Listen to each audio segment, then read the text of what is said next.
जी एक अफसोसनाक खबर से आप लोगों को आगाह करते चलते हैं। मंडी बहाउद्दीन तेज़ाब गर्दी का वाक़या। उमर अशरफ की रिपोर्ट के मुताबिक मंडी बहाउद्दीन में नामालूम अफराद ने 4 अफराद पर तेज़ाब फेंक दिया। मंडी बहाउद्दीन स्कूल मोहल्ला में 2 ख़वातीन समेत 4 अफराद पर तेज़ाब फेंक दिया गया। तफसीलात के मुताबिक मंडी बहाउद्दीन तेज़ाब से झुलस जाने वाले अफराद को अस्पताल मुंतकिल कर दिया गया है। तेज़ाब गर्दी करने वाले मुलजिमान मौका से फ़रार हो गए। मंडी बहाउद्दीन डिस्ट्रिक्ट हेडक्वार्टर हॉस्पिटल में इलाज जारी है।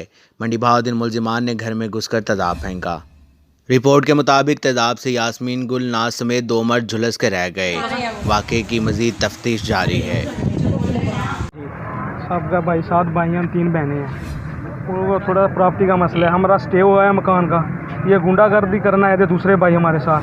स्टे मेरे पास है। हम जिस टाइम बोलने लगे उन्होंने हमारे ऊपर तेज़ाब की बोतलें मारी और ताले भी तोड़े हैं और हमें मारा भी है बहुत ज़्यादा बच्चों के। आपके ये जो आपकी खवातीन हैं इनके तेज़ाब किससे थे? वो एक बसी है, एक सोना है, उसका नाम रफ़ान और वसी, दोनों कज़न है हमारे, भतीजे हैं मेरे दोनों। ये जिन पे तेज़ाब गिरा क्या नाम है उनका नाम एक का नाम हाँ जी गुलनाज है, यास्मीन कहाँ पे गिरा है? मुँह पे भी और चेहरों पे भी, आँखों पे भी, पीछे भी, कमरों में भी। क्या मुतालबा है आपका? तलबा इनको सज़ा मिले सर। ज़्यादा से ज़्यादा ये जुल्म है। तेज़ाब तो आपको पता वैसे ही साड़ देता है हर चीज़। आप देख रहे हैं 94 न्यूज़। मज़ीद खबरों और अपडेट के लिए हमारे साथ रहिएगा।